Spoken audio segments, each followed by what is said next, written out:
Hello students, welcome back. Today in this video we are going to solve class 9th English assessment worksheet number 6 that is dated for 27th of September. First of all, write your name and your class teacher name. आप अपना नाम और अपनी कक्षा अध्यापक का नाम लिखेंगे. इंग्लिश वर्कशीट है, इसे इंग्लिश में पढ़ के हिंदी में भी इसका ट्रांसलेट कर देंगे ताकि इंग्लिश और हिंदी दोनों मीडियम के बच्चों के लिए काफ़ी ईजी रहे.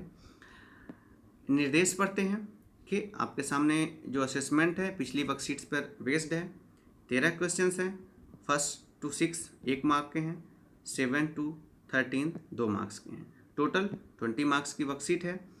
आंसर्स आपको स्पेस जो नीचे दिया गया है उसी में देने हैं और सभी क्वेश्चंस आपके कंपलसरी हैं. तो हम आगे वीडियो को बढ़ाते हैं और वर्कशीट को सॉल्व करते हैं. अब देखेंगे आपके सामने 1 2 3 4 5 6 convert following sentences given into direct speech to indirect speech. ये डायरेक्ट स्पीच में है, इनको इनडायरेक्ट स्पीच में कन्वर्ट करना है. तो चलिए स्टार्ट करते हैं. अब पहला है he said to me I am feeling unwell today.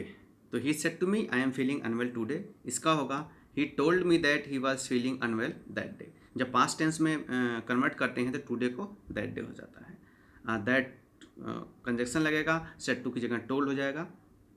दूसरा क्वेश्चन है I said I am speaking the truth. I said that I was speaking the truth. Third question है Suhani said to her mother I learn many theories today. Suhani told her mother that she had learn many new theories that day. ये third का हो गया. Fourth का he said to me I was observing you at the party. He told me that he was observing me at the party. ये आपका fourth question हो गया. Fifth है Sania says I am leaving today. अब देखिए ये present में है जो इसकी रिपोर्टिंग वर्ब, तो यहाँ पे टेंस चेंज नहीं होगा. Sania says that she is living today. ना तो टुडे चेंज होगा ना तो ये रिपोर्टेड स्पीच का टेंस चेंज होगा. अब सिक्स्थ क्वेश्चन है Hemant said I bought a pen yesterday. तो हेमंत सेड हो जाएगा that he bought a pen. Yesterday हो जाएगा द डे बिफोर. यस्टरडे का क्या होगा? यस्टरडे का हो जाएगा, यहाँ लिख देते हैं द डे बिफोर. स्टूडेंट्स आपको ये हो गया. सिक्स्थ का होगा Hemant said that he bought a pen the day before. अब आगे क्वेश्चंस हैं जो 2-2 मार्क्स के हैं. Answer the following question based on the chapter the little girl. आपका लिटिल गर्ल जो चैप्टर है उस पर, और आपका एक पोयम है रेन ऑन द रूफ, उससे बेस्ड ये क्वेश्चंस हैं. तो क्वेश्चंस पढ़ लेते हैं. What does the poet want to do in the rain. What is the impact of the tinkle of the rain drops on the poet's heart. What is the central idea of the poem. Who was the figure to be afraid and avoided for the little girl.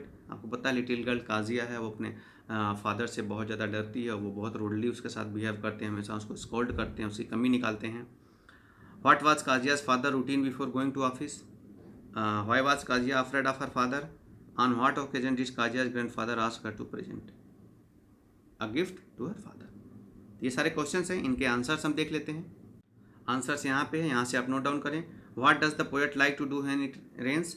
When it rains the poet want to lie on bed in a cottage and listen to the pitter patter sound of the rain. First 7th question हो गया. 8th question है what is the impact of the tinkle of the rain drops on the poet's hearts. इसे देखते हैं. ये है answer the tinkle of the rain drops echo in the hearts of the poet as if it heart beats respond to every sound of the rain by the rhythm. तो उसकी जो rhythm है उस पर वो काफ़ी ज़्यादा उसको प्रभावित करते हैं और उससे ज़्यादा वो आनंदित होता है poet. What is the central idea. Central idea क्या है? तो देखिए यहाँ पे the central idea of the poem is that the rain on the roof is appreciate the healing power of the rain. इसमें मतलब जो रेन की जो हीलिंग पावर है, कैसे एक आदमी को आनंदित करती है, उसको माइंड को पॉजिटिविटी से भर देती है, उससे इसकी जो मेन थीम यह है पोएट कहता है कि rain drops falling on the roof top at night gives a musical sound, उससे एक म्यूजिकल साउंड निकलता है। Which has the ability to revive means sweet memory, आदमी अपनी जो उसकी स्वीट्स मेमोरी होती है, जो मतलब जो यादें होती हैं वो उसको मेमोराइज हो जाती हैं, वो अच्छा फील करता है। A fancy job otherwise busy mind, उसके दिमाग में जो बहुत सारी व्यस्तता होती है, जो स्ट्रेस होता है, ये सब दूर होके बल्कि वो इन अच्छी चीज़ों को और उसकी जो स्वीट मेमोरी होती है उनको याद करता है। अगला क्वेश्चन था 11th क्वेश्चन था 10th क्वेश्चन था who was the figure to be avoided to be feared and avoided by for the little girl, her father. क्या होगा? Her father. बस आप इतना उत्तर लिख दीजिए। 11th 12th और 13th क्वेश्चन की तरफ चलते हैं। तो 11th क्वेश्चन है what was Kezia's father routine before going to the office. उत्तर यहाँ है before going to office Kezia's father usually went in to her room and give her a casual kiss, तो उसे उसके रूम में जाते थे और एक चुंबन देते थे। 12th क्वेश्चन है why was Kezia afraid of her father, Kezia अपने पिता से क्यों डरती थी। उसका आंसर है Kezia was afraid of her father because he use to talk her rudely, वो बहुत रूडली बात करते थे। बिहेवियर बहुत उसका कठोर था। ही वॉज एग्रेसिव, बहुत ज़्यादा एग्रेसिव रहते थे। He had a habit of finding out her mistake and scold, उसकी गलतियाँ पाते थे और उसको डांटते थे। 13th क्वेश्चन है on what occasion did Kezia's grand mother ask her to present a gift to her father, किस ओकेजन पर उसकी दादी ने उसे कहा कि अपने पिता को एक गिफ्ट दे।